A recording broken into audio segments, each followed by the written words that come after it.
You're standing at the edge of a river that has no name anymore. It had a name once, many names actually. But those names have been worn away by time, the way water wears away stone. The people who gave it those names are gone. Their children are gone. Their children's children have become dust and memory and less than memory. But the river is still here. It moves slowly in the moonlight. The water looks black from where you stand, though you know that in daylight it would be brown or grey or green. Rivers are never really blue, not the old ones. The old ones carry too much earth in them, too much history. You're not sure why you have come here. You tell yourself it is curiosity. You tell yourself it is research. You tell yourself it is because you read something online, or heard something from a friend, or stumbled across an old book in a library that smelled like dust and paper and time. But deep down, you know the truth. You have come here because the river called you. Not with words, not with sound, but with something older than language. Something that lives in the back of your mind, in the place where dreams come from. The place where you remember things you never learned. The river has been calling people for a very long time. Long before there were cities, long before there were roads, long before there was writing or farming or fire, back when humans were just beginning to stand upright and look at the stars and wonder what they meant. Even then, the river was here. Even then it was calling, and people came. They came to drink, they came to fish, they came to wash their hands and faces in the cool water. They came to cross from one side to the other, stepping carefully on stones that the river had placed there, almost like a gift. Almost. And sometimes people did not leave, not because they chose to stay, not because they loved the river so much they could not bear to be parted from it, but because the river would not let them go. You do not know this yet. You're still standing at the edge, looking out at the black water, listening to the soft sound it makes as it moves. It is a gentle sound, a peaceful sound, the kind of sound that makes you feel safe and drowsy and calm. You could fall asleep to a sound like that. Many people have. You take a step closer. The grass is wet with dew. Your shoes make soft squelching sounds. You can smell the river now. It smells like mud and moss and something else. Something faint and sweet and slightly rotten. Like flowers left too long in a vase. Like fruit that has begun to turn. It is not an unpleasant smell, just a strange one. You wonder how deep the river is. From where you stand, it looks shallow. You can see stones beneath the surface, pale and round like eggs. You can see water plants waving slowly back and forth, as if moved by a current you cannot see. But appearances can be deceiving, especially with rivers, especially with old rivers, especially with rivers that have spirits living in them. You do not believe in spirits, of course. You are a modern person, a rational person, a person who understands that the world is made of atoms and energy and natural laws, a person who knows that rivers are just water flowing downhill because of gravity, nothing more, nothing less, but still. There is something about this river, something that makes the hair on the back of your neck stand up, just a little. Something that makes your heart beat just a little bit faster. Something that makes you want to step closer and closer and closer, even though a small voice in the back of your mind is telling you to step back, to turn around, to go home. But you do not listen to that voice. Nobody ever does. Instead, you take another step, and now you are standing right at the edge of the water, so close that if you leaned forward just a little, you could touch it, so close that if you bent down, you could cup your hands and bring the water to your lips and drink. Would you do that? Would you drink from a river like this? Would you trust it? The old stories say you should not. The old stories say that river water is dangerous, that it belongs to something else, that when you drink it, you're taking something that was not meant for you, and that something, somewhere, will notice, and it will want it back. But those are just stories. Old stories told by old people who did not understand chemistry or biology or sanitation. People who thought that illness came from bad air and angry spirits instead of bacteria and viruses. You know better. Still, you do not drink, not yet. Instead, you just stand there, looking down at the water, watching the way the moonlight reflects on its surface. The moon is full tonight, or almost full. Full enough that you can see everything clearly, the stones, the plants, the way the water moves in slow, lazy swirls. and something else. You're not sure what you're seeing at first. It is just a flicker, a movement, something beneath the surface that is not quite a fish and not quite a reflection and not quite anything you can name. You lean closer, the movement stops. The water is perfectly still now, so still that it looks like glass, like a mirror, and in that mirror you can see your own face looking back at you, but it is not quite your face. The features are the same, the eyes, the nose, the mouth. But there is something wrong about the expression, something that makes you feel like you're looking at a stranger who is wearing your face like a mask, a stranger who is smiling. You're not smiling. You step back quickly. Your heart is pounding now. You tell yourself it was just a trick of the light, a shadow. Your imagination playing games with you because you are tired and it is late and you have been reading too many strange stories. That is all. Nothing more. But your hands are shaking and you cannot stop thinking about that smile, that slow, cold, hungry smile. You should leave. You know you should leave. But instead, you sit down on the bank of the river. The grass is soft beneath you. The air is warm. The sound of the water is so peaceful, so soothing. You feel your heart beginning to slow down, your breathing becoming deeper, your thoughts becoming quieter. You lean back on your hands and look up at the sky. The stars are bright tonight, brighter than they ever are in the city. You can see the Milky Way stretching across the darkness like a river of light, like a mirror of the river at your feet. You wonder if the old people looked up at the same stars and thought the same thing, if they saw rivers in the sky and spirits in the water, and connections between things that you have forgotten how to see. Probably. People have always looked at the sky and tried to find patterns, tried to find meaning, tried to find something bigger than themselves. Because being small and alone in a vast, uncaring universe is terrifying. Better to believe that there are spirits watching over you. Better to believe that the river knows your name. Better to believe that when you die, you will not simply disappear into nothing, but will instead become part of something greater, something ancient, something eternal. Better to believe. Even if it is not true, even if it is just a story, you close your eyes, just for a moment, just to rest. The sound of the water is so peaceful, so gentle, like a lullaby, like a mother humming to a child, like a lover whispering in your ear, sleep, sleep, sleep, but you do not sleep, not yet. Because somewhere, deep in the back of your mind, that small voice is still speaking, still warning you, still telling you that something is wrong, that you should not be here, that the river is not what it seems. You open your eyes, the moon has moved. How long were your eyes closed? A minute? An hour? You're not sure. Time feels strange here, slippery, like water running through your fingers. You look at the river again. It has not changed. Or has it?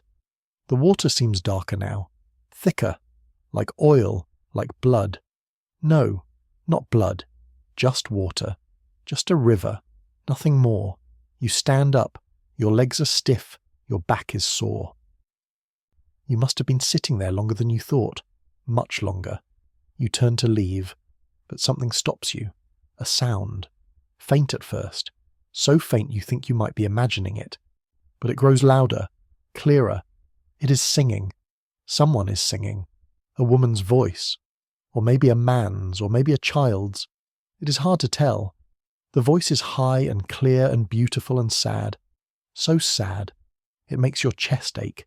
It makes your eyes sting with tears. It makes you want to sit back down on the bank and listen forever. But you do not. Because that small voice in the back of your mind is screaming now. Run. Run. Run. And this time, you listen. You turn away from the river. You start walking. Fast. Faster. Running. Your shoes slip on the wet grass. Your breath comes in gasps. Your heart pounds in your chest like a drum. But you do not stop. You do not look back. You run until you reach the trees. Until you reach the road. Until you reach your car. You get inside. You lock the doors. You sit there in the darkness, breathing hard, hands shaking on the steering wheel, and slowly, very slowly, the fear begins to fade. You start to feel foolish, embarrassed. You ran away from a river, from a song, from nothing. You laugh, a shaky, breathless laugh. What were you thinking? There is nothing out there.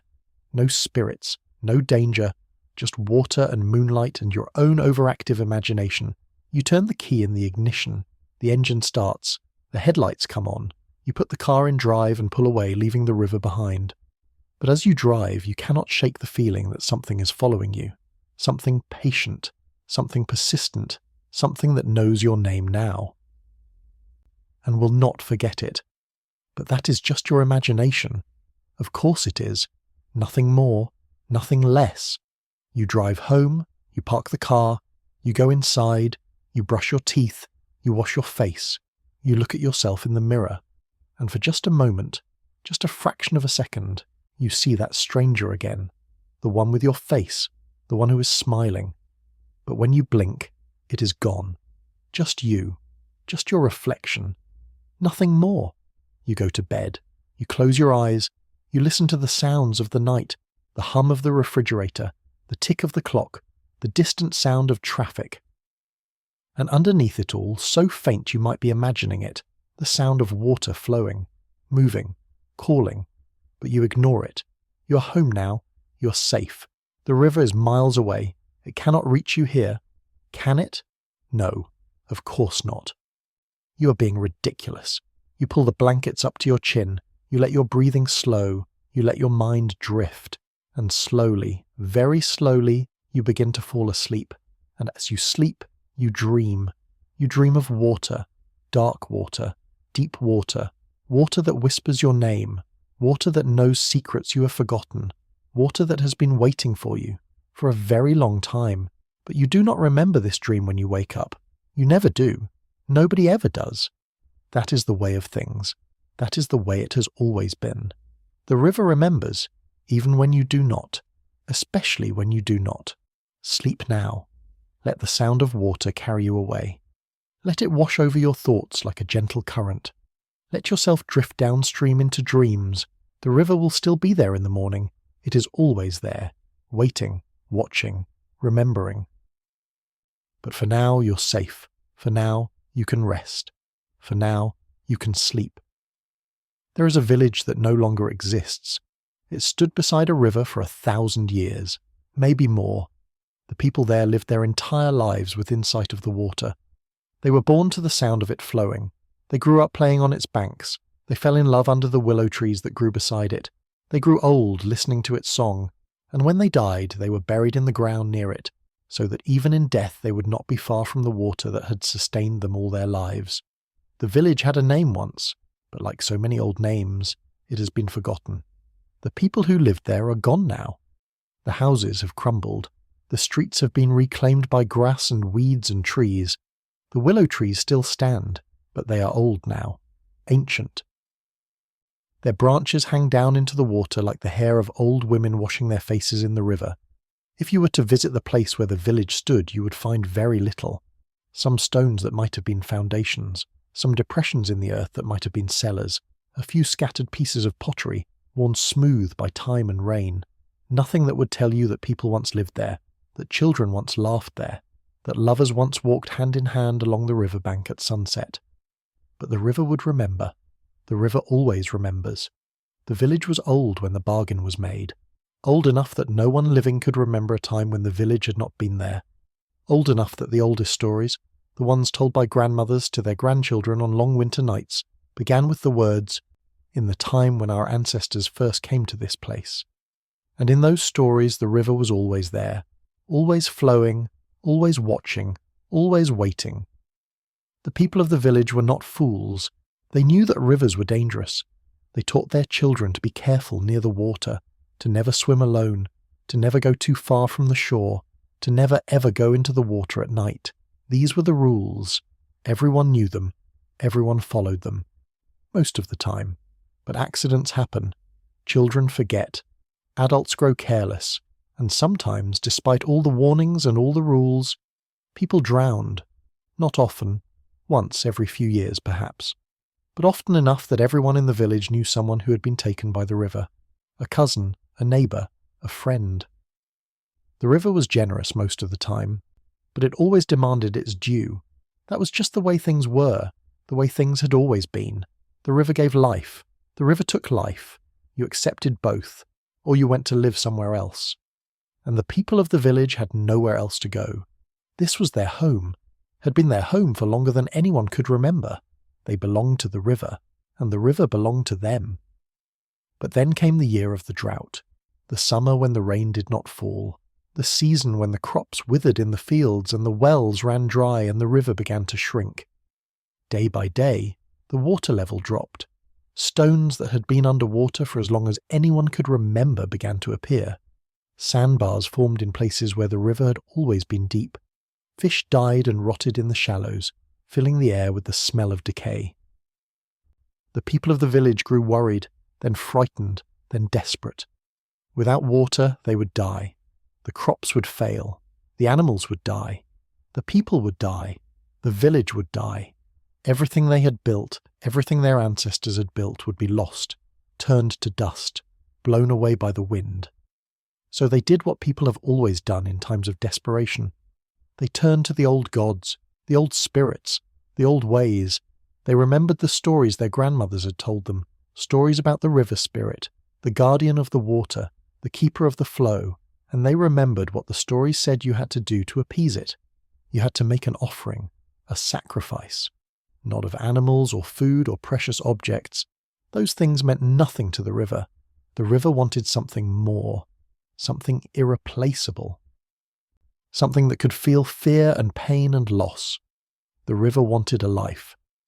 The village elders gathered in the oldest house, the one that had stood beside the river for so long that its foundations had begun to sink into the soft earth. They sat in a circle and debated long into the night. Some said the old stories were just stories, that there was no river spirit, that the drought was just bad luck, bad weather, nothing more, that making a sacrifice would be murder, that it would be wrong.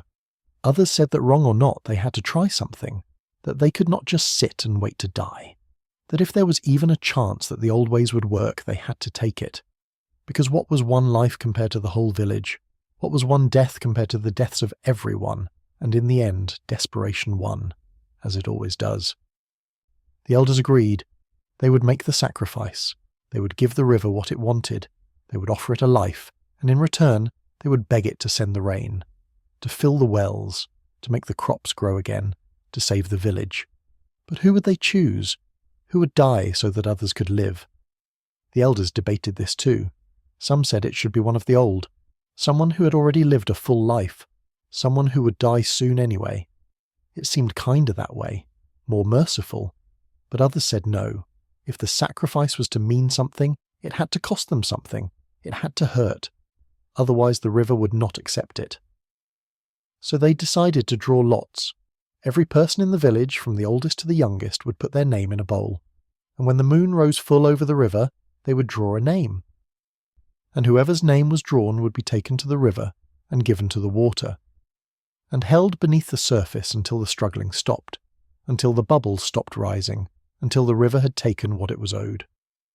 The night of the lottery came. The whole village gathered at the river's edge. No one spoke.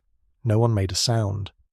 The only noise was the soft whisper of the river, which seemed to flow more quietly than usual, as if it were listening, as if it were waiting to hear whose name would be called. The oldest elder reached into the bowl. His hand shook. He was old enough to remember a time long ago when something like this had been done before.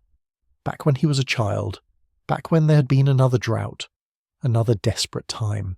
He remembered the screaming, the pleading.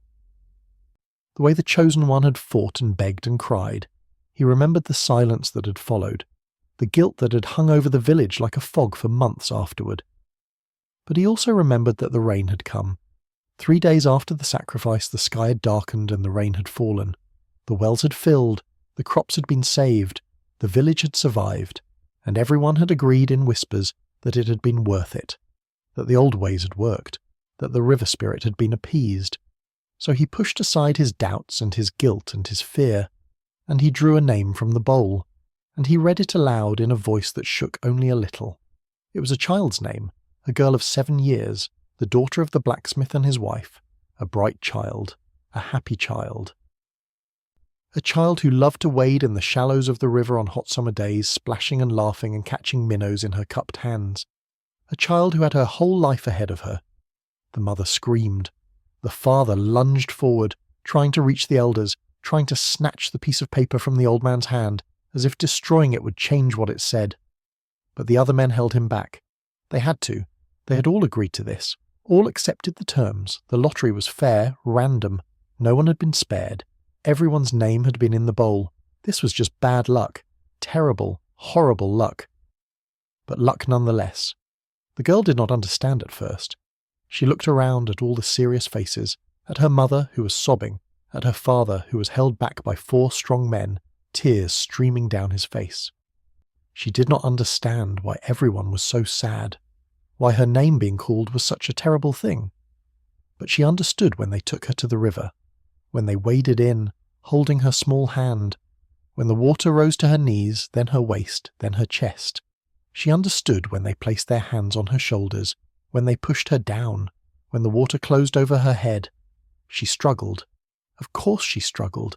She was a child. She wanted to live. She kicked and thrashed and clawed at the hands that held her down. But she was small, and they were many, and they were strong, and they held her there, in the dark water, until the struggling stopped, until the bubbles stopped rising, until the river had taken what it wanted, and when it was done, they let her go. Her small body floated for a moment, face down in the black water. And then it began to sink, slowly, gently, as if the river were pulling her down into its depths, as if the river were embracing her, welcoming her, accepting her as its own. The people of the village returned to their homes in silence. No one spoke. No one looked at each other. The mother and father were led away, too numb with grief to walk on their own. The other children clung to their parents, suddenly afraid, suddenly understanding in a way they never had before that the world was a dangerous place, that adults could not always protect them, that sometimes, for reasons they did not understand, terrible things happened, and there was nothing anyone could do to stop them. 3 days later the rain came, just as the old man had remembered. The sky darkened, the clouds gathered, and the rain fell, soft at first, then harder. Then in great sheets that drummed on the roofs and turned the streets into rivers and filled the wells and soaked into the parched earth. The crops revived, the river rose, the animals drank, the people drank. Life returned to the village, and everyone agreed, in whispers, that the sacrifice had worked, that the old ways were true, that the river spirit had been appeased, that the girl had not died for nothing. But they also agreed never to speak of it again, never to mention the girl's name, never to tell the story to outsiders. What had been done was done. It could not be changed, and talking about it would only bring back the guilt and the fear and the horrible memory of those small hands clawing at the water's surface. So they buried the memory deep, pushed it down into the dark places of their minds, and tried to forget. But the river remembered. The river always remembers, and one sacrifice the river had learned was easy to obtain, especially from people who were desperate, especially from people who would do anything to survive. So when the next drought came, 20 years later, the village knew what to do. They did not debate. They did not question.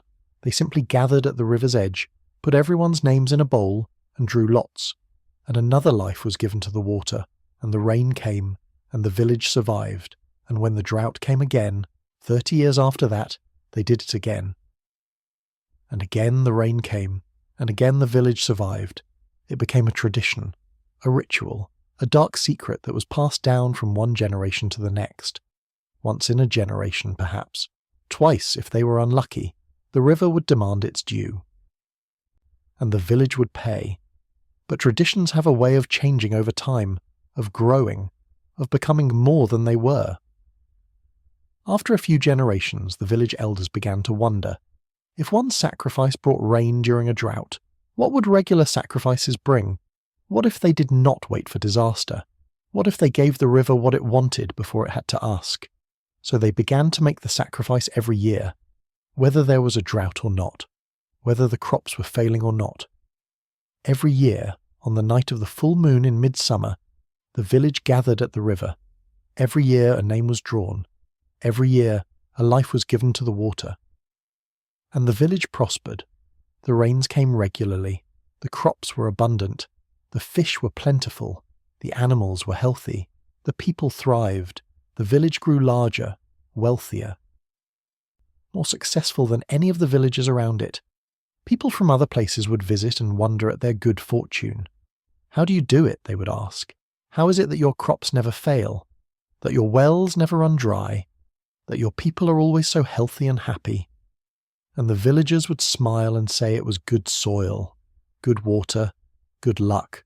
They would never mention the lottery, never mention the sacrifices, never mention the children who went to the river and never came back. Those were secrets, dark secrets, secrets that had to be kept, but secrets have a way of coming out, eventually, always. And one year, a young man whose sister had been chosen decided he had had enough. He could not live with the guilt anymore, could not pretend that everything was fine, could not accept that this was just the way things were. So he fled the village, ran away in the night, and went to the city, and told everyone who would listen about what his village was doing, about the sacrifices, about the children, about the river, and the authorities came, soldiers and judges and priests. They came to the village and demanded to know if the story was true, and the villagers lied. Of course they lied.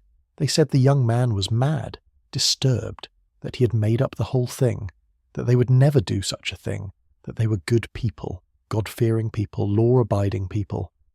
But the authorities searched the village anyway, and they found evidence, marks in the soft earth at the river's edge, old bones in the shallows, records hidden in a cellar, written in faded ink listing names and dates going back 100 years. The proof was there, undeniable. The villagers had been making human sacrifices for generations. The village was destroyed. The elders were arrested and executed. The other adults were driven away, forbidden ever to return. The children were taken to orphanages and given new names and told to forget where they had come from. The houses were burned, the streets were torn up. The very name of the village was stricken from the maps, and the river kept flowing, as it always had, as it always would. The river did not care that the village was gone, did not care that the people who had fed it were scattered. The river had existed for thousands of years before the village. It would exist for thousands of years after. The sacrifices had been pleasant, appreciated, but not necessary. The river did not need the sacrifices to survive. The river needed nothing from humans. It was humans who needed things from the river: water, food, life. And they had convinced themselves that the river demanded payment, that it required blood, that it would withhold its gifts unless appeased. But the river had never demanded anything. The river had simply taken what was offered, accepted what was given, and let the humans believe whatever they wanted to believe. If they wanted to think that drowning their children would bring rain, the river would not correct them. If they wanted to think that sacrifices would ensure prosperity, the river would not object. The river was old, patient, content to wait and watch and take what came to it. And things always came to it. People still drowned in the river, accidentally now instead of intentionally. But the river did not care about the difference. Dead was dead. Water was water. The river flowed on, indifferent to the motives and meanings that humans attached to it. Years passed, decades, centuries. The place where the village had stood was forgotten. The story of the sacrifices became a legend, then a myth, then nothing, lost to time. Only the river remained, still flowing, still watching, still waiting, still remembering everything that had ever happened on its banks. And maybe that is the real horror of it. Not that the river demanded sacrifice, but that it never did, that all those deaths were meaningless, that all those children died for nothing, that the villagers had created their own curse, had invented their own monster, had turned an indifferent river into a hungry god, and then had fed it for generations, not because they had to, but because they believed they had to. Because fear and superstition had convinced them that there was no other way. Because humans, when they are desperate, will believe almost anything, will do almost anything, will sacrifice almost anyone if they think it will keep them safe, but there is no safety, not really. The rain comes or it does not. The crops grow or they do not. The river flows or it does not. And nothing we do can truly control it. We are small, temporary, powerless, and the universe does not care. The river does not care. It never did. It never will. It just flows, forever, carrying everything downstream, wearing everything away, remembering everything, forgetting nothing. Sleep now. Let the current carry your thoughts away. Let the river of dreams pull you under, gently, softly, without fear. The river does not want you, does not need you, does not care whether you live or die. And somehow, that is more comforting than the alternative, that you are free, that nothing is waiting for you in the dark, that you can close your eyes and rest without worrying about ancient bargains or hungry spirits or debts that must be paid. Just water, just flow, just the endless cycle of nature. Sleep. There is a place where two rivers meet, where the water from the mountains flows down to join the water from the plains, where two different currents merge and become one. It is not a peaceful meeting. The waters clash and swirl and create strange patterns, eddies and whirlpools and foam. The sound is loud there, louder than you would expect, the roar of water meeting water, competing, fighting, eventually surrendering and blending and flowing on together as if they had always been one river. People have always been drawn to such places, to confluences, to crossings, to the spots where things meet and merge and transform. There is something powerful about them, something liminal, as if they exist in between, neither one thing nor another, both and neither at the same time. In the old days, before there were bridges or boats or ferries, these places were important. They were where you could cross, where the water was sometimes shallow enough to wade, where the current was sometimes slow enough to swim, where you could get from one side to the other without drowning. Sometimes. But crossings were always dangerous, even when the water looked calm, even when it looked shallow. People misjudged, people slipped, people were swept away by currents they had not seen, and people drowned. Crossings were dangerous places. Necessary places, but dangerous. So people built shrines at crossings, little altars made of stones stacked up on the bank, places to leave offerings, places to say prayers, places to ask the river spirits for safe passage. Please let me cross safely. Please do not take me today. Please let me reach the other side. And sometimes the rivers listened, or seemed to. Sometimes people made it across. Sometimes entire families made it across. Sometimes traders with carts full of goods made it across. Sometimes even animals, skittish horses and nervous oxen, made it across without incident. But sometimes they did not. Sometimes the water rose suddenly, swelled by rain upstream that the travellers had not known about. Sometimes the current shifted, changed direction, became stronger than it had been just moments before. Sometimes the bottom dropped away unexpectedly, and people who thought they were in shallow water suddenly found themselves in deep.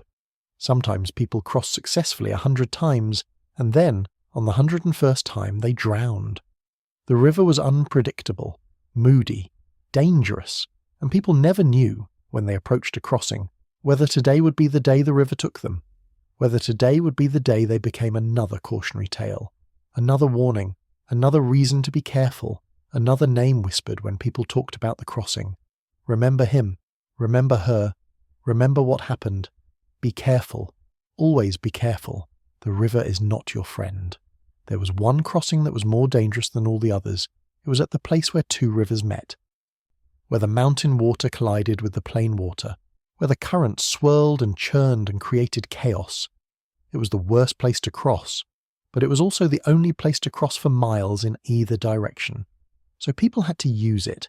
There was no choice. They called it the Crossing of Sorrows, because so many people had died there, because so many families had lost loved ones there, because the river bottom at that spot was littered with the bones of travellers who had tried to cross and failed, skeletons still wearing the remains of their clothes, still clutching walking sticks or bags or children's hands, still frozen in the positions they had been in when the water took them.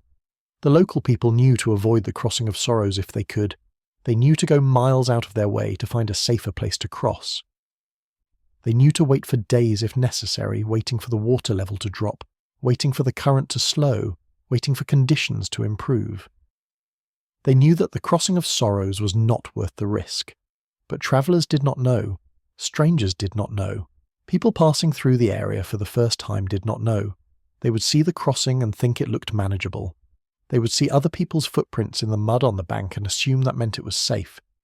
They would hear the roar of the water and think it was just noise, nothing more, and they would wade in, and sometimes they would make it across, and sometimes they would not, and the local people would hear about it later, would hear that another stranger had drowned at the Crossing of Sorrows, and they would shake their heads sadly and say that the crossing had claimed another one, and wonder why people never learned, why they never listened to the warnings. But the truth was, there were no warnings, not anymore. There had been once, signs posted on both banks, warnings carved into stones, shrines with offerings and prayers. But the signs had rotted away. The stones had been stolen or moved.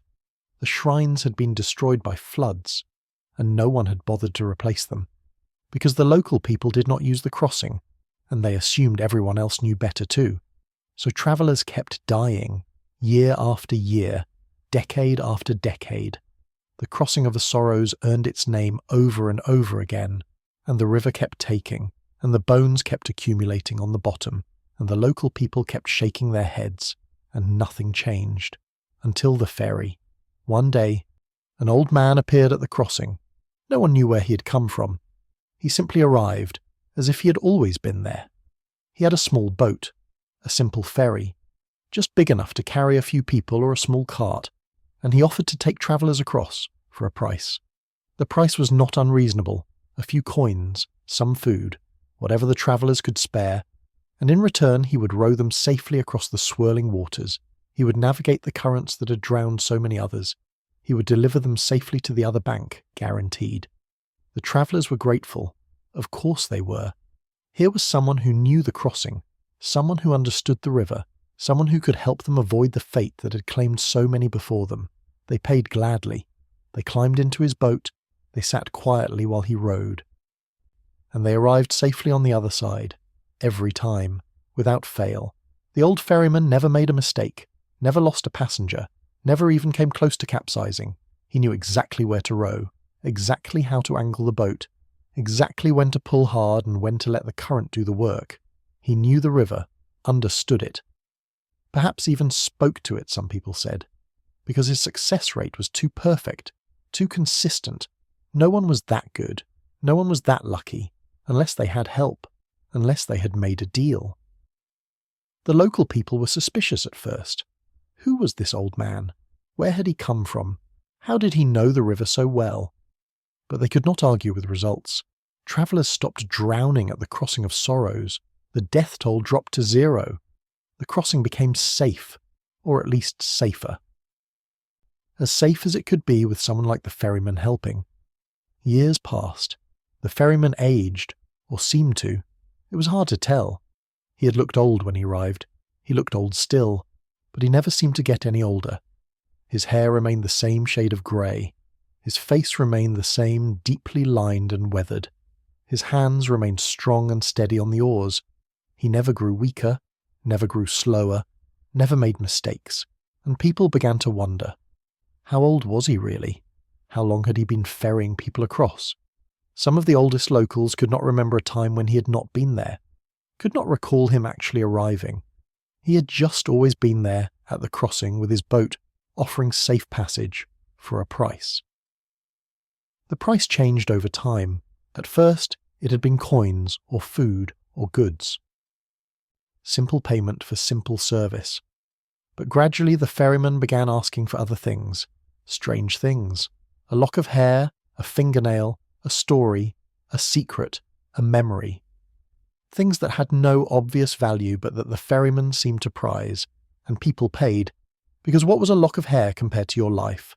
What was a fingernail compared to safety? What was a story or a secret or a memory compared to making it across the Crossing of Sorrows alive? People paid what was asked, and the ferryman rowed them across, and everyone was happy, except for those who noticed that the ferryman never aged, that he never rested, that he never seemed to eat or drink or sleep, that his boat never needed repairs despite being used every day in rough water, that he never missed a day, never took a break, never seemed to tire. He was there at dawn. He was there at dusk. He was there in summer and winter, in rain and shine, in calm and storm. Always there, always ready, always waiting to take passengers across. And people began to realize that maybe the ferryman was not human. Not entirely, or not anymore.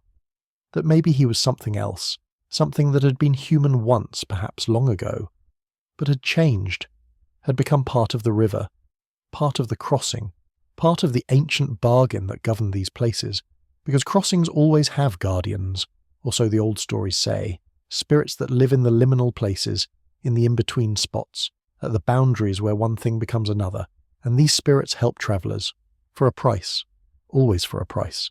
Nothing is free, not at crossings, not at boundaries, not in the places where worlds meet. What that price truly is, no one knows. The ferryman takes what is offered: hair, nails, stories, secrets, memories. But what does he do with them? Where do they go? What happens to a memory once it has been given away? Some people who crossed reported feeling strange afterward, feeling like they had forgotten something important, but they could not remember what. They would rack their brains trying to recall, trying to figure out what was missing. But the memory was gone, taken by the ferryman, added to his collection, or given to the river, or dissolved into the water. No one knew. Others reported dreams, strange dreams, dreams of drowning, dreams of being pulled under dark water, dreams of voices calling their names, dreams of hands reaching up from the depths, trying to grab them, trying to pull them down. And they would wake gasping, terrified, convinced that something was wrong, that they had made a mistake, that they should not have crossed, that they should have gone miles out of their way to find another way, that the ferryman's price had been higher than they realized. But they were across, they were safe, they had survived the crossing of sorrows, and that was what mattered. Survival, making it to the other side, getting where they needed to go. The dreams would fade eventually. The feeling of loss would diminish. Life would go on, and they would forget about the crossing, about the ferryman, about the price they had paid, until they tried to remember something, some important moment from their past, some crucial memory, and found that it was gone, vanished, as if it had never happened, as if that part of their life had been erased, and they would wonder. Had that been the price? Had the ferryman taken that memory, that specific, important, irreplaceable memory? And if so, why that one?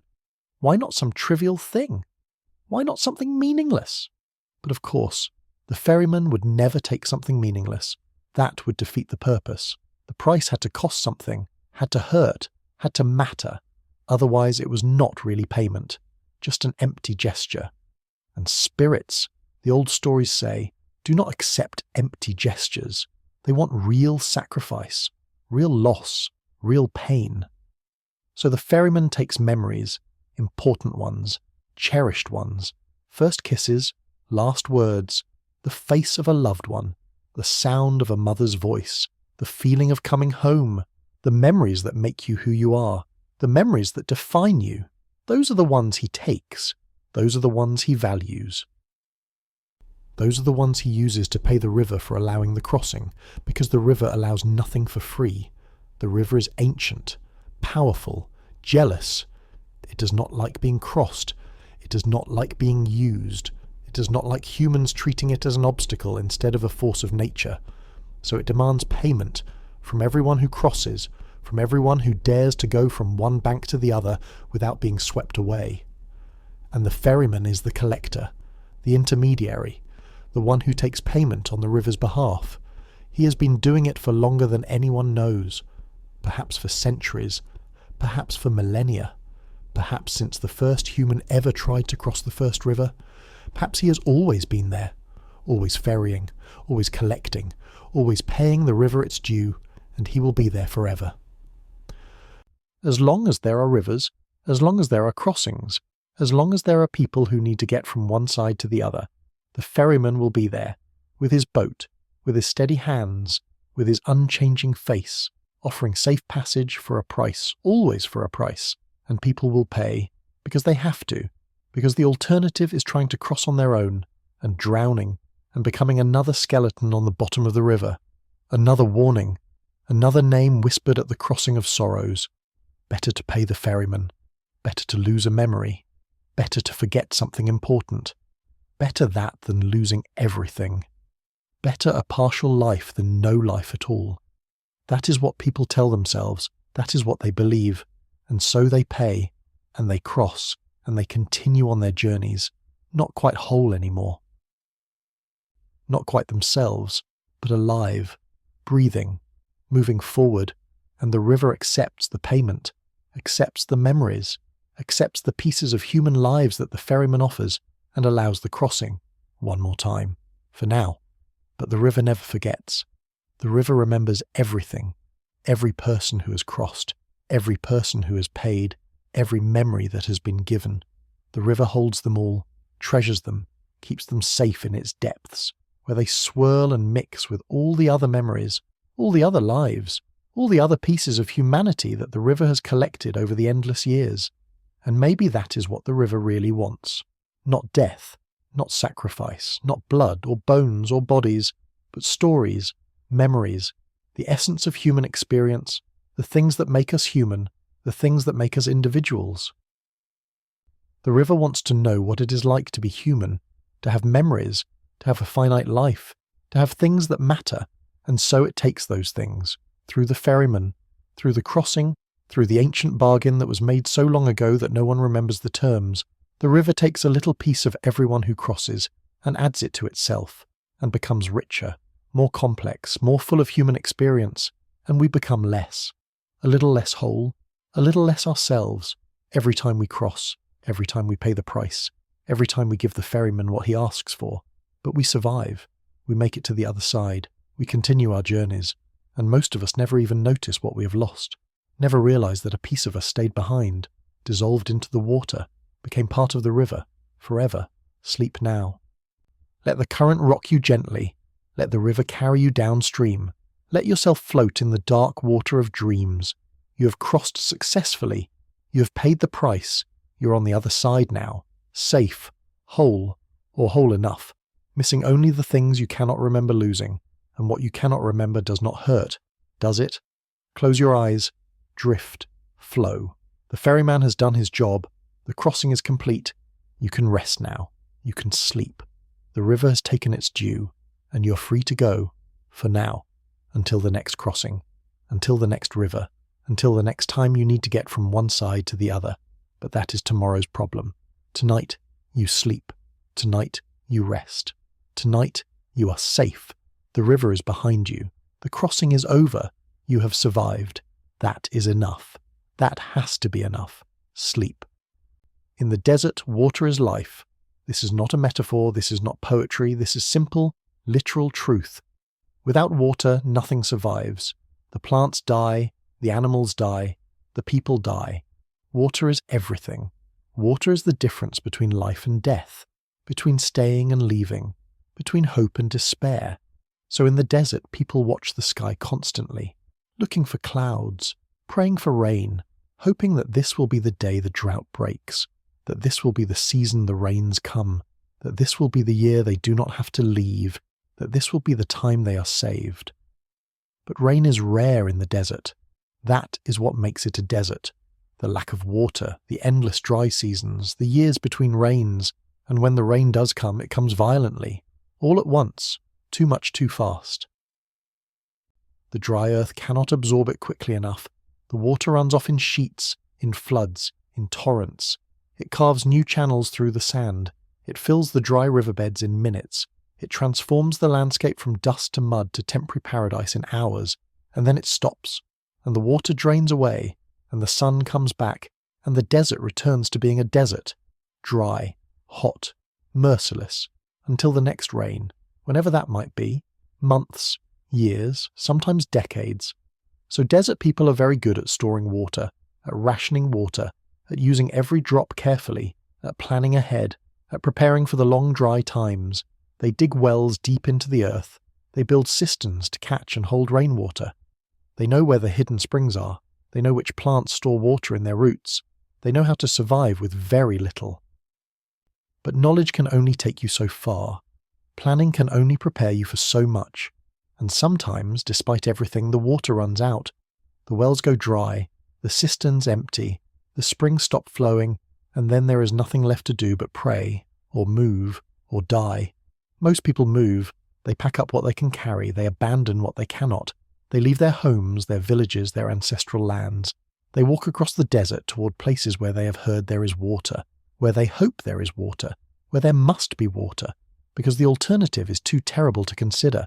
But some people stay, either because they are too old to travel, or too sick, or too stubborn, or because they have nowhere else to go, or because they believe that the rain will come, that the gods will provide, that they will be saved, somehow. And sometimes they are right. Sometimes against all odds the rain does come, just in time, just when all hope seems lost. The sky darkens, the clouds gather, the rain falls, and the people who stayed are saved, and they tell everyone that they knew, that they believed, that they never doubted, that faith was rewarded. But more often they are wrong. More often the rain does not come, and the people who stayed die, slowly, painfully, of thirst, of hunger, of heat, and their bones are found later by travellers, sun-bleached skeletons in abandoned houses, evidence that faith is not enough, that hope is not enough, that believing does not make something true. But there is another option, another choice, one that is not spoken of often. One that exists in whispers and old stories and warnings passed down from grandparent to grandchild. If you are desperate enough, if you have no other choice, if you're willing to pay the price, you can call for the Rainbringer. The Rainbringer is not a god, or not exactly. It is something else, something older, something that existed before the gods, before humans had names for things, before prayer, before ritual, before belief. The Rainbringer simply is. It lives in the dry places, it waits in the heat, it watches the desert. And when it is called, it comes. But calling it is not easy, and it is not safe, because the Rainbringer always brings rain.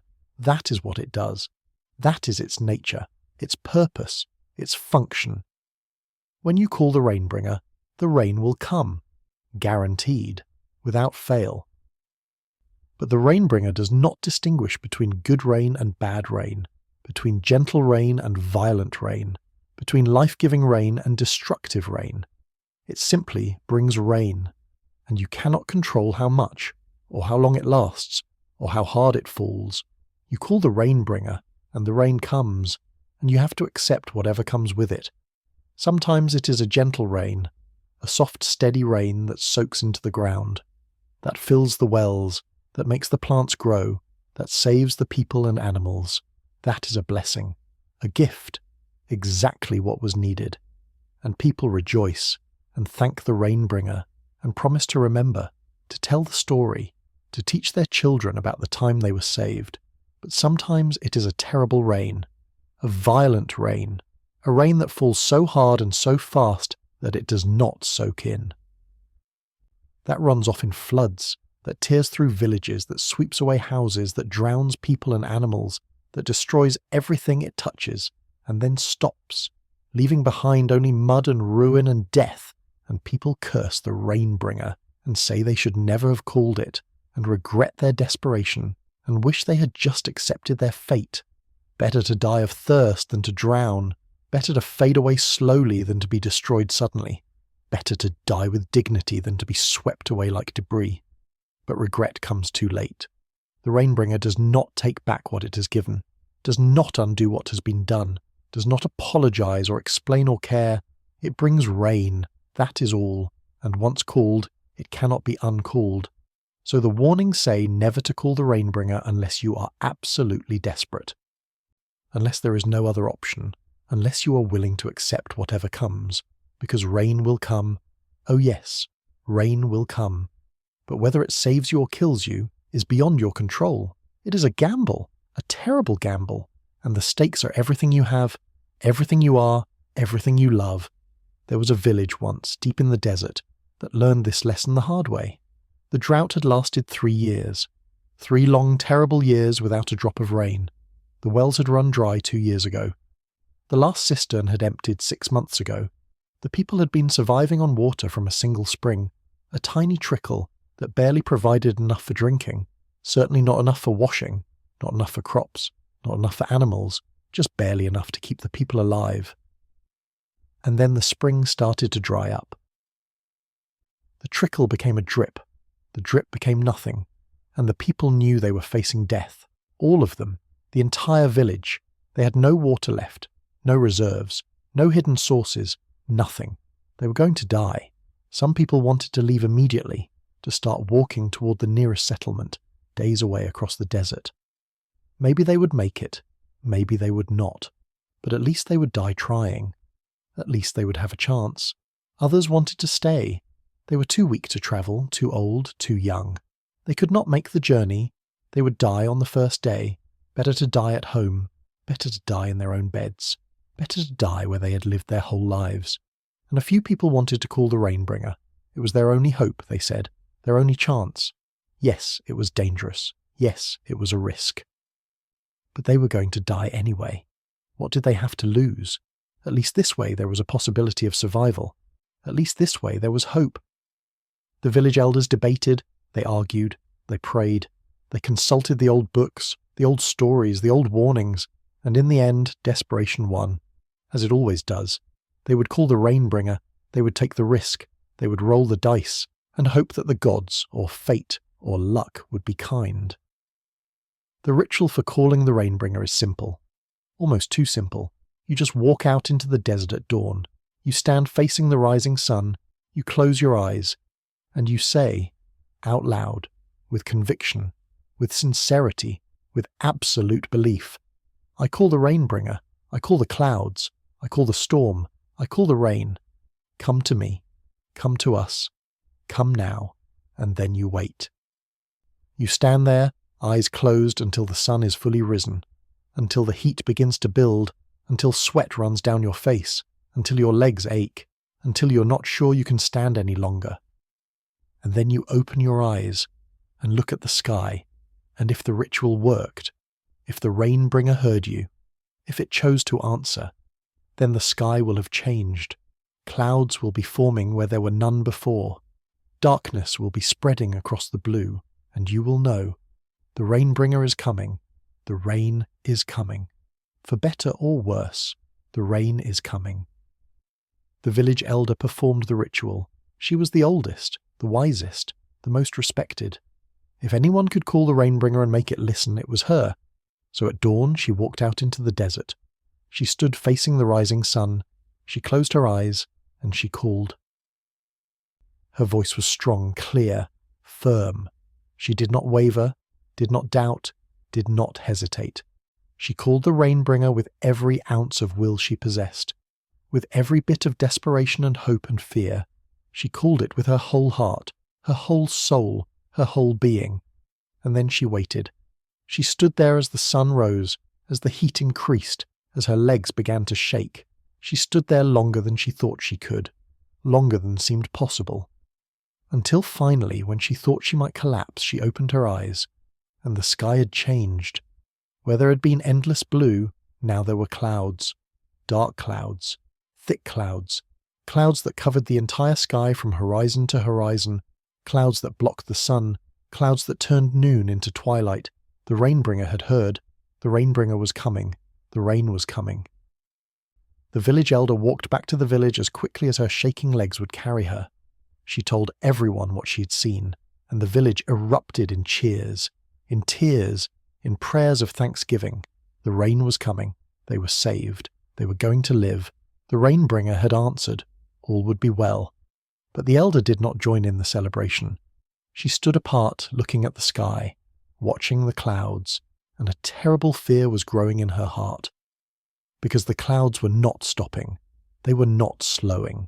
They were growing, expanding, becoming darker, thicker, more ominous. And she began to realize that maybe, just maybe, she had made a terrible mistake. The rain began to fall an hour later, gently at first, just a few drops, and the people ran outside. They stood in the rain. They opened their mouths. They let the water fall on their faces, they laughed, they cried, they danced. It was the most beautiful thing they had ever experienced. Rain, blessed rain, life-giving rain. But the gentle rain did not last. It became harder, heavier. The drops became a downpour. The downpour became a deluge. And still the rain kept falling. Harder and harder, more and more.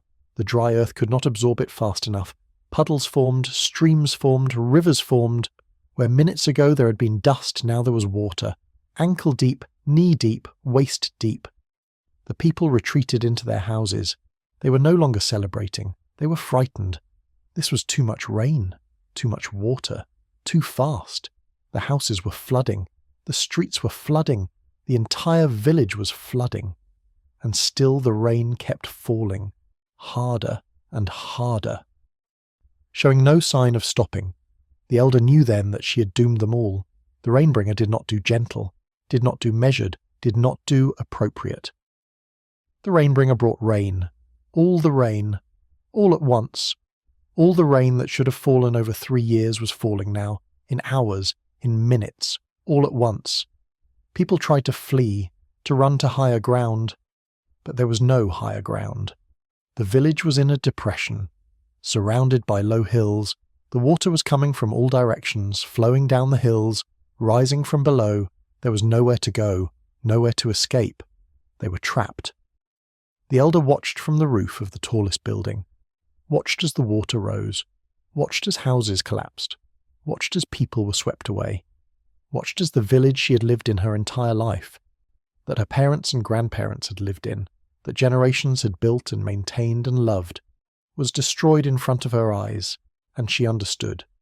The Rainbringer did not care, did not judge, did not distinguish between saviour and destroyer. It brought rain. That was all, and the consequences were not its concern. It had been called, it had answered, its job was done. When the rain finally stopped 3 days later, the village was gone, every building destroyed, every street washed away, every person drowned. Except for the elder. She alone survived, because she had been on the highest roof, because she had seen what was coming, because she had not celebrated like the others, because she had stayed alert, afraid, ready. She climbed down from the roof when the water receded. She walked through the mud and debris that had been her village. She found no survivors, no bodies even. Everything had been swept away, carried off by the flood, scattered across the desert.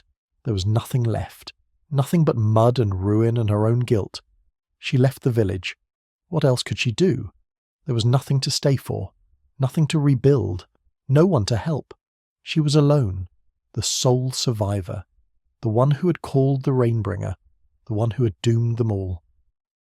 She walked across the desert, survived on the water that now filled every depression, survived on plants that suddenly sprouted from seeds that had lain dormant for years. The desert was blooming, thriving, beautiful. The rain had brought life, just not to the village, not to the people who had needed it.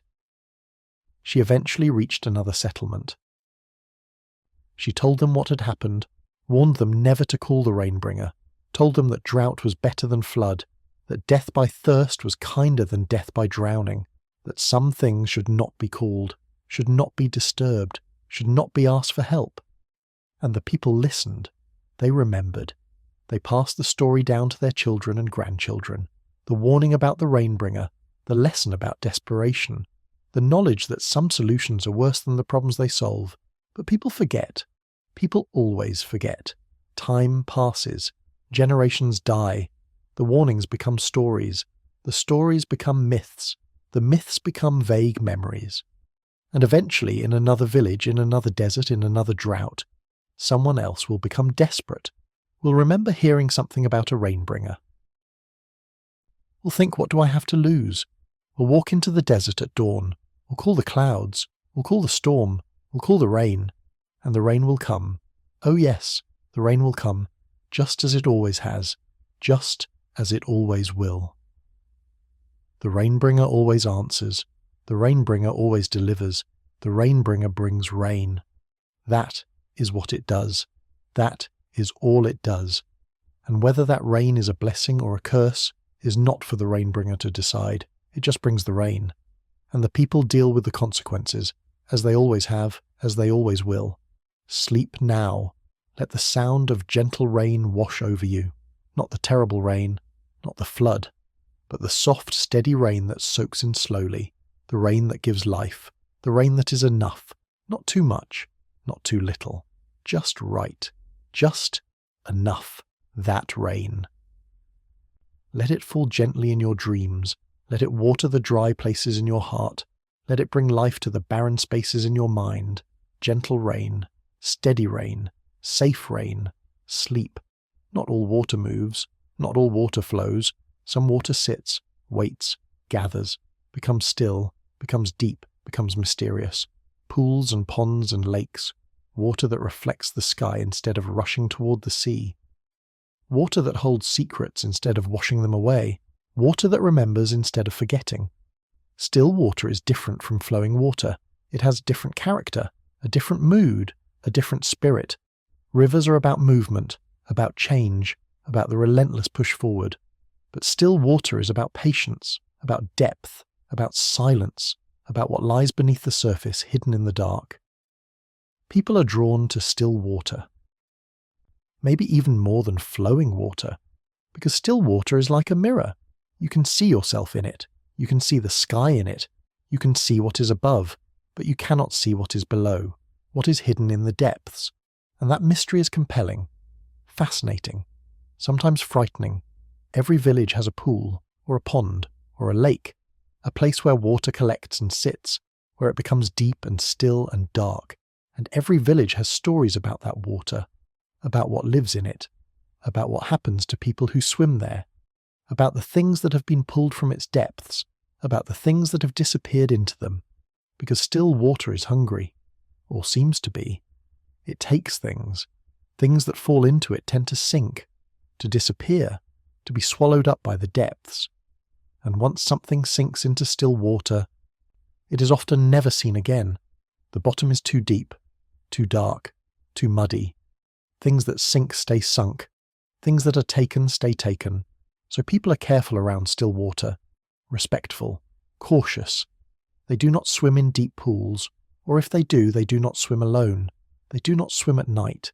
They do not dive down into the depths. They stay near the edges, near the shallows, near safety. Because they know. They have heard the stories. They understand that still water is not to be trusted, even when it looks calm, especially when it looks calm.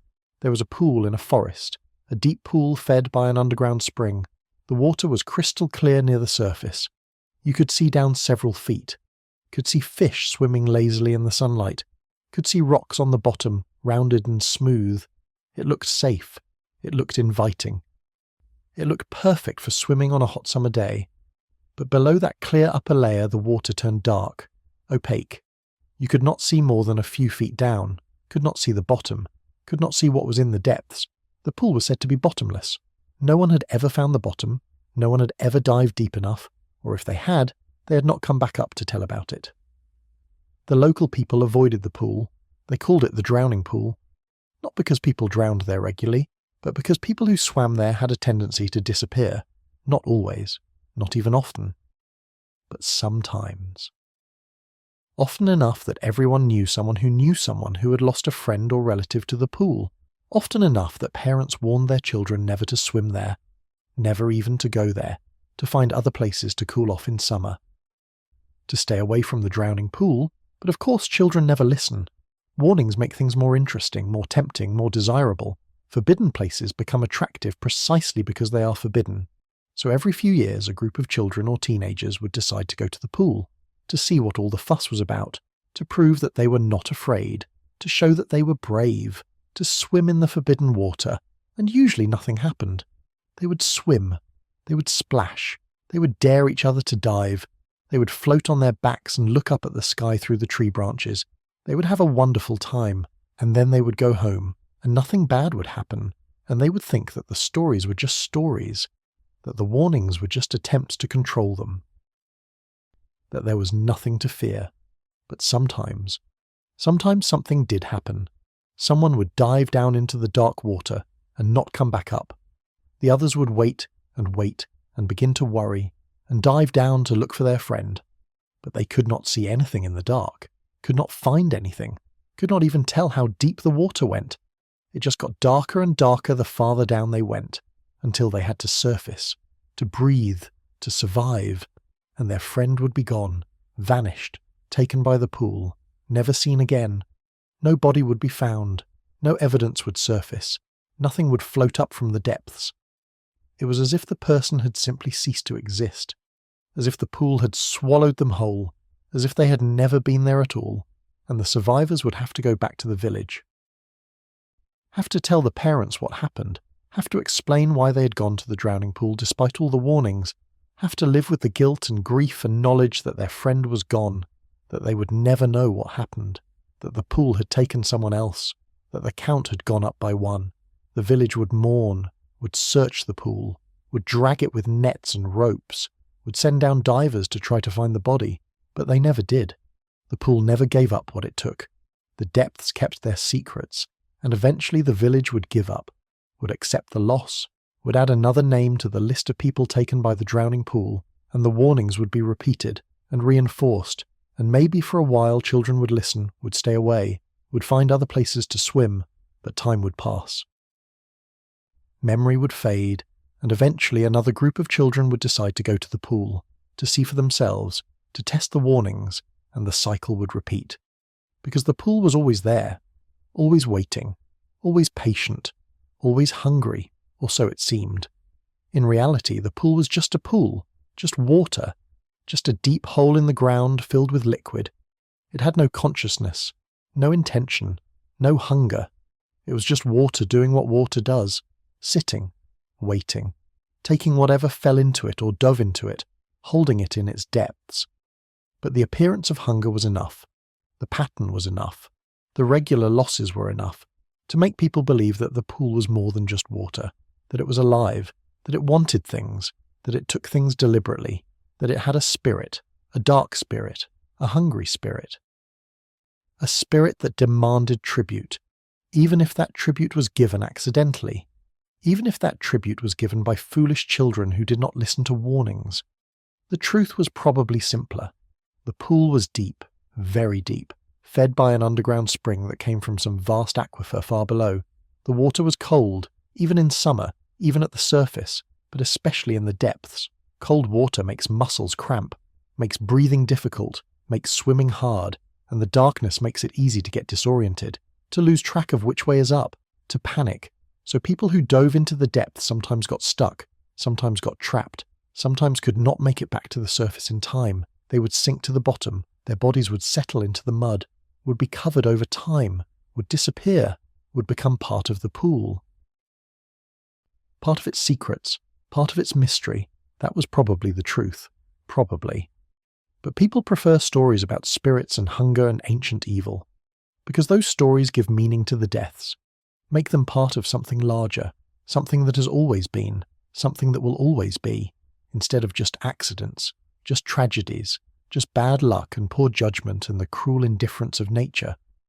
So the stories persist, the warnings continue, and the pool remains, still, dark, deep, mysterious, waiting, always waiting, for the next person who does not listen, for the next person who thinks they know better, for the next person who is curious or brave or foolish enough to dive into the dark water, to test the depths, to challenge the pool, and maybe they will survive, maybe they will swim down and come back up.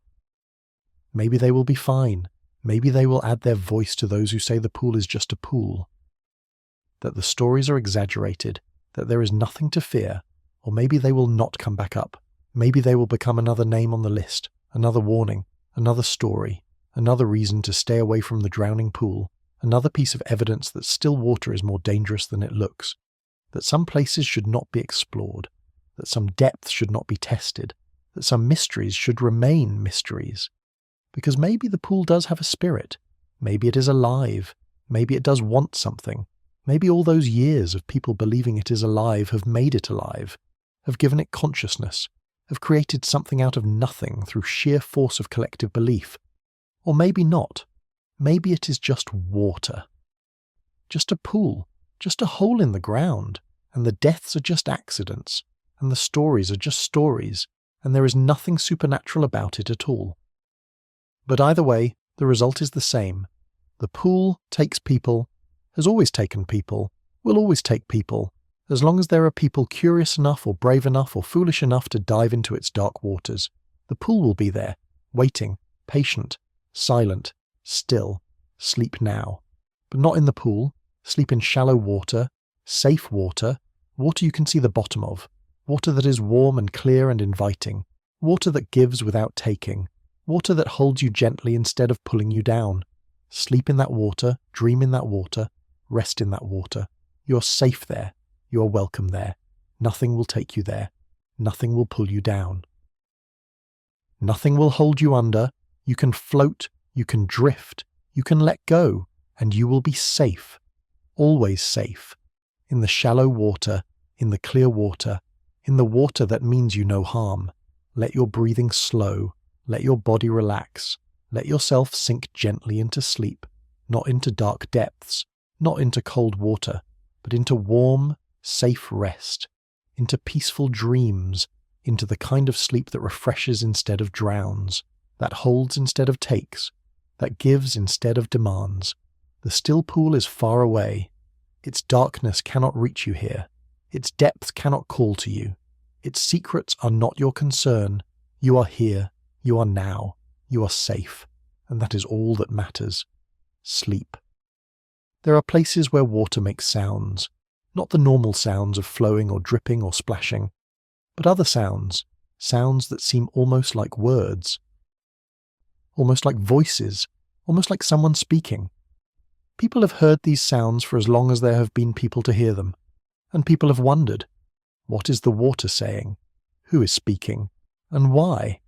Some say it is just the water itself, the way it flows over rocks or through narrow spaces, the way it creates vibrations and echoes and harmonics, the way physics and acoustics combine to produce sounds that our pattern-seeking brains interpret as speech. It is not really words, not really voices, just our minds trying to make sense of random noise, finding meaning where there is none. Others say it is spirits, the voices of people who died in the water, or the voice of the water itself, the consciousness of the river or stream or spring speaking to those who will listen, warning them, guiding them, telling them secrets. Sharing knowledge that only water knows, knowledge accumulated over centuries of flowing and watching and remembering. And maybe both are true. Maybe the water does make sounds that resemble speech through purely natural means, but maybe, in certain places, under certain conditions, something else speaks through those sounds, something that uses the water as a medium, as a voice, as a way to communicate with the world above. There was a spring in the mountains, a small spring that bubbled up from between two rocks.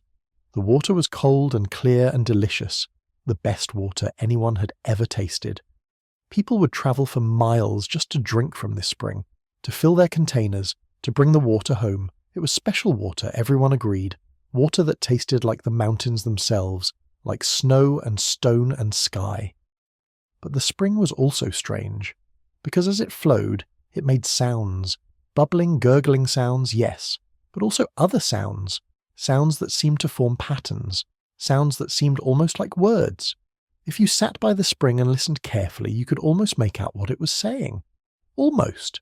Not quite, but almost. Some people said it was speaking in an old language, a language that had been forgotten, a language from before recorded history, and if you could only remember that language, could only understand it, you would be able to hear what the spring was saying, would be able to learn its secrets. Others said it was speaking in a language that had never been human, a language of water, a language that only water could speak and only water could truly understand, and humans could only catch fragments, glimpses, hints of meaning, but never the full message. A few people claimed they could understand it, that they had learned the language of the spring, that they sat by it for days or weeks or months, and gradually the sounds became words. The words became sentences, the sentences became messages, and the spring told them things, revealed things, shared things that no human should know. But when asked what the spring had told them, they would become vague, evasive. They would say things like, "It told me where I came from," or "It showed me where I am going," or "It explained why things are the way they are," but they would never give specifics, never share the actual knowledge, never prove that they had truly understood anything at all. So most people remained skeptical. The spring made interesting sounds, they said. Sounds that were pleasant to listen to, sounds that sparked the imagination, but actual speech, actual language, actual meaning? That was probably just wishful thinking, just people wanting to believe that water could talk, that nature could communicate, that there was some deeper wisdom available if only they could access it. But there was one woman who changed everything. She came to the spring late in life. She had lived in the city for 60 years, had been a teacher, a scholar, a person of learning and reason. She did not believe in spirits or magic or talking water. She believed in evidence, in logic, in rational explanations for everything. But she was dying. A sickness in her blood that the doctors could not cure, and she had heard about the spring, about its water, about claims that it could heal. And she was desperate enough to try anything, so she travelled to the mountains, found the spring, and began to drink the water every day. The water did not cure her, she knew it would not. But it made her feel better, clearer, more peaceful, so she kept coming back. Every day she would sit by the spring, drink the cold water, listen to the sounds it made, and gradually something changed. She began to hear patterns in the sounds, rhythms, cadences, things that reminded her of speech. And being a scholar, being someone trained to analyze language, she began to take notes, to record the sounds, to look for structure, for grammar, for vocabulary, and she found it, or thought she did. Patterns that repeated, sounds that seemed to correlate with specific times of day or weather conditions or positions of the sun. She spent months studying the spring, listening, recording, analyzing, building a database of sounds and patterns and possible meanings. And slowly, very slowly, she began to understand, or thought she did. The spring was not speaking in any human language, not even an ancient one. It was speaking in a language that reflected the way water experiences the world, a language built on flow and pressure and temperature, a language where words were not discrete units but continuous gradients, a language that was simultaneously simple and impossibly complex. She published her findings, wrote papers, gave lectures, presented evidence that the spring was, in some sense, speaking, that its sounds were not random, that they carried information, that they could be decoded, that water had a language. The scientific community was skeptical. Of course they were. Talking water violated everything they understood about consciousness and communication and the requirements for language. Water was not alive, did not have nerves or brains or any mechanism for thought, could not possibly speak or have anything to say. But the woman's research was rigorous. Her methodology was sound. Her data was extensive. And while most scientists dismissed it, a few were intrigued. A few began their own studies, visiting other springs, other streams, other bodies of water, listening, recording, analysing, looking for patterns, and they found them.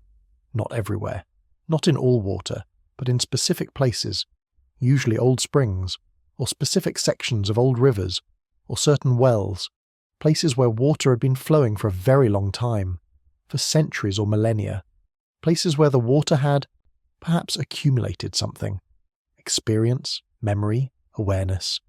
No one knew what to call it. No one understood the mechanism, but the patterns were there, the structure was there, the information was there. Water, in some places, under some conditions, produced sounds that were not random. That carried meaning. That could be decoded, that could be understood, but understanding what the water was saying was another matter entirely. Because the language of water was not like human language. It did not tell stories, it did not convey emotions, it did not express opinions or desires or intentions, it simply described conditions, states. The water spoke about being water, about flowing and stopping and freezing and melting, about the rocks it touched and the earth it soaked into and the air it evaporated into. It spoke about the cycle. The endless cycle of water through the world. And to humans this was profound and disappointing.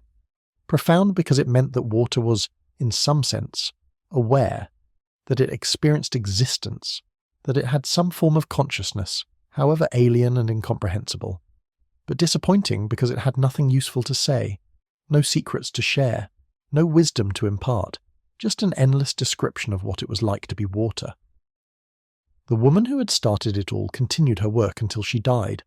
The water did not cure her, but it gave her purpose in her final months, gave her something to focus on besides her illness, gave her a mystery to solve, and she died believing she had solved it, believing she had proven that water could speak, that nature had a voice, that the world was more conscious, more alive than anyone had thought.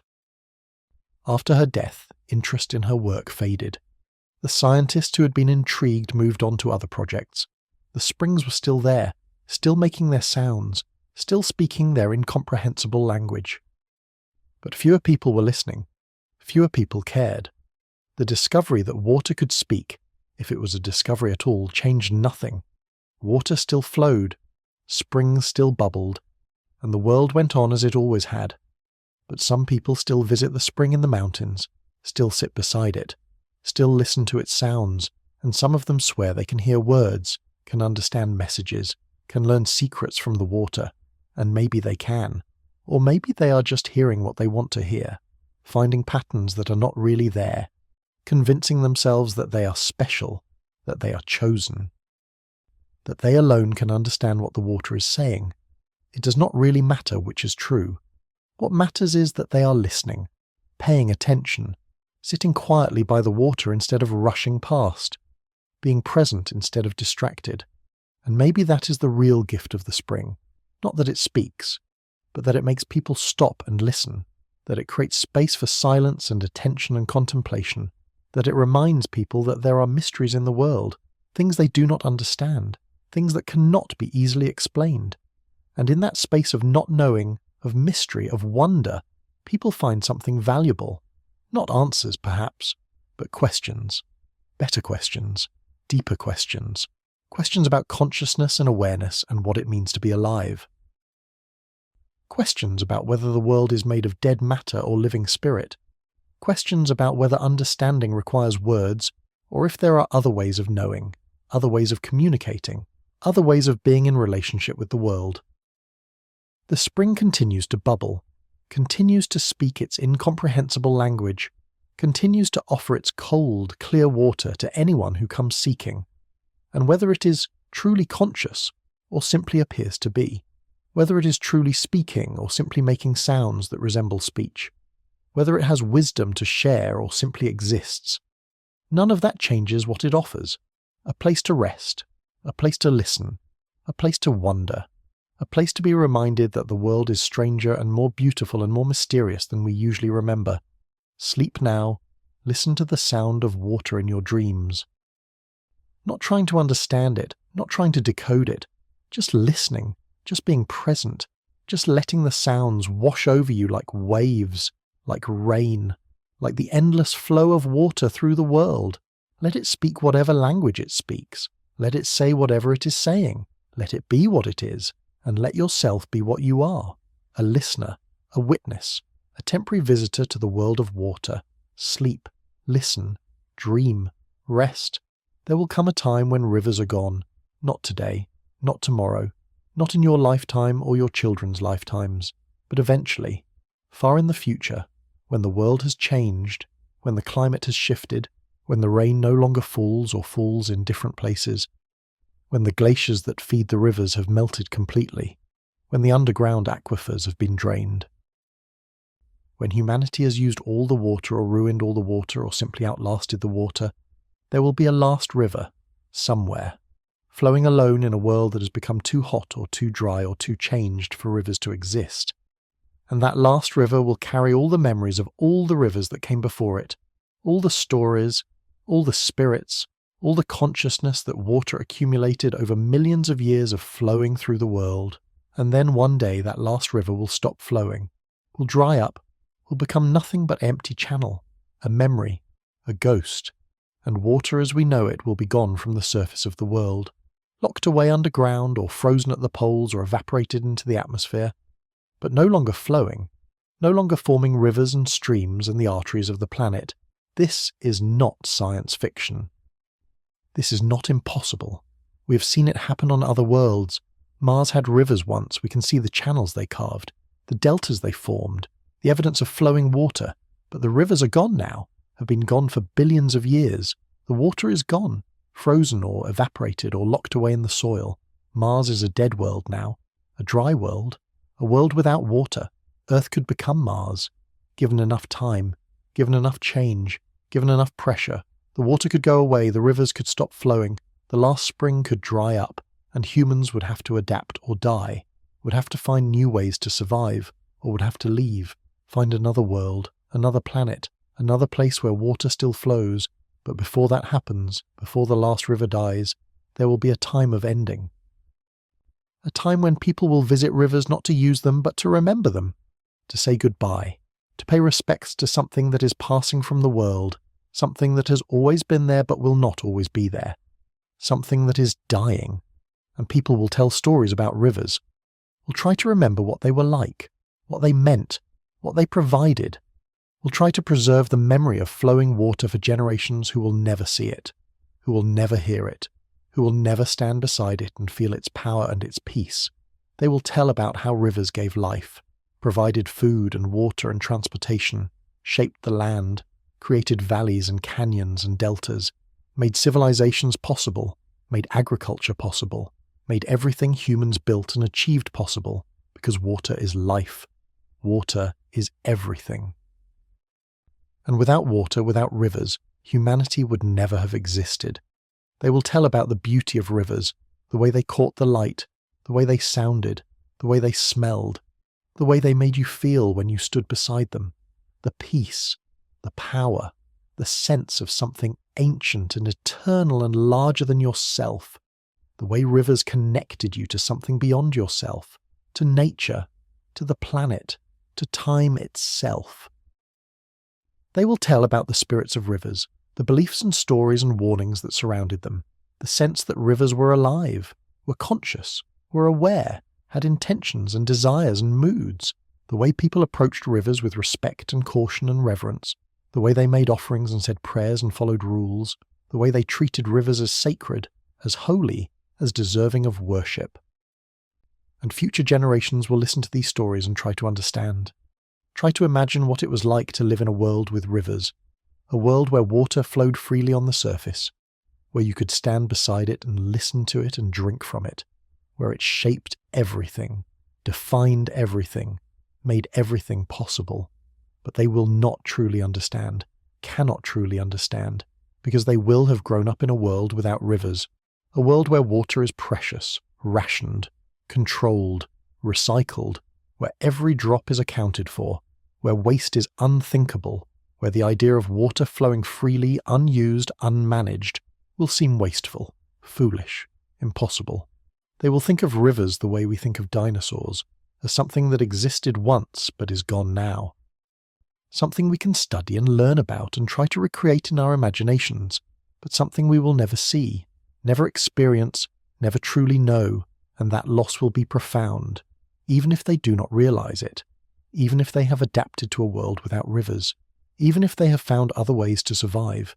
The loss of rivers will diminish the world, will make it less than it was, will remove something essential, something that was there since the beginning, something that shaped everything. Because rivers are not just water, they are the circulatory system of the planet, the veins and arteries that connect high places to low places, mountains to oceans, rain to sea. They are the mechanism by which the world renews itself, refreshes itself, redistributes resources, moves nutrients, carries away waste. They are essential. Not just to humans, to everything, to the entire ecosystem of the planet. Without rivers, the world will be different. Poorer, less dynamic, less alive. The land will be static, fixed, unchanging.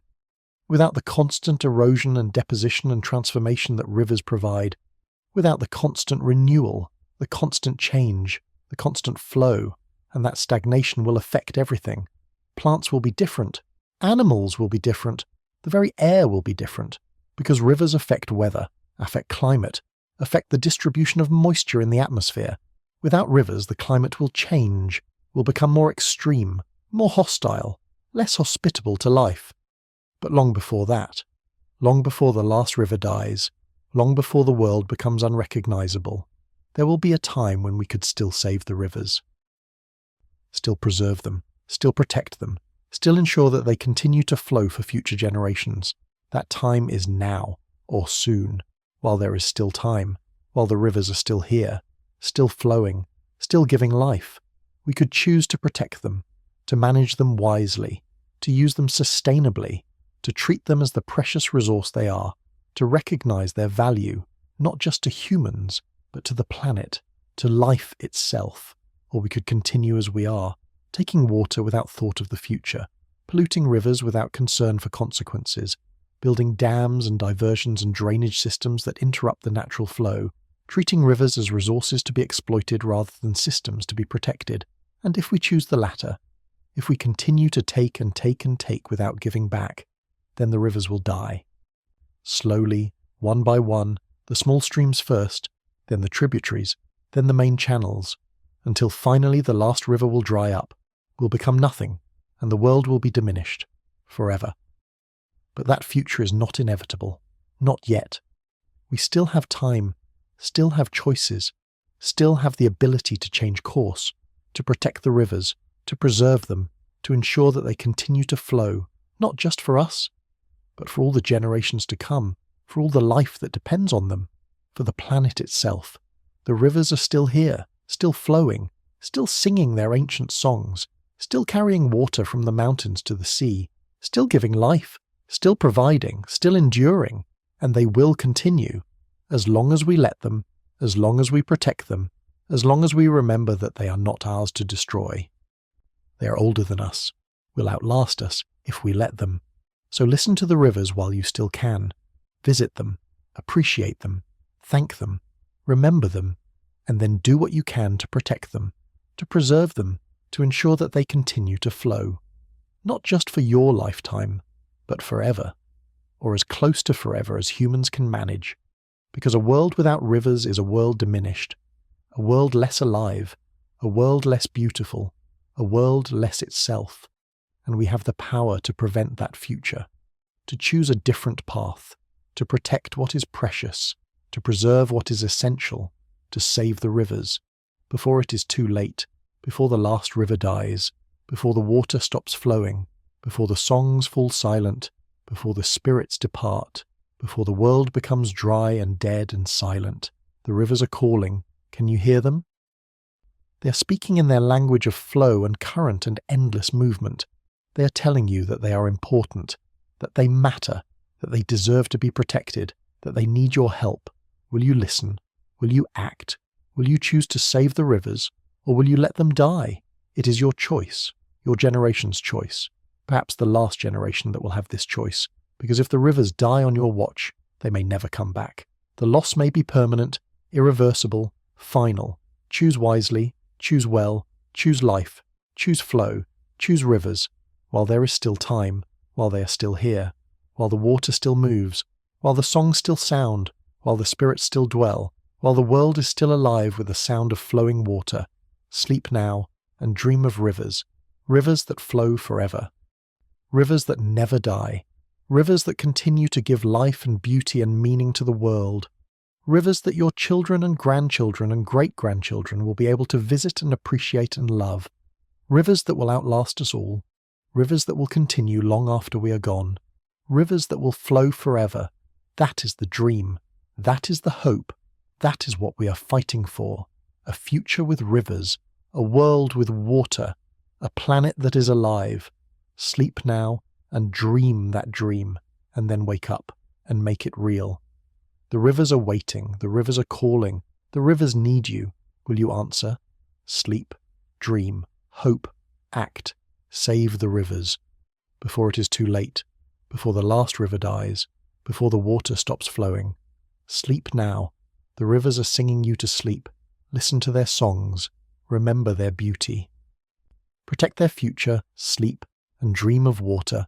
Forever water, flowing water, living water, sleep.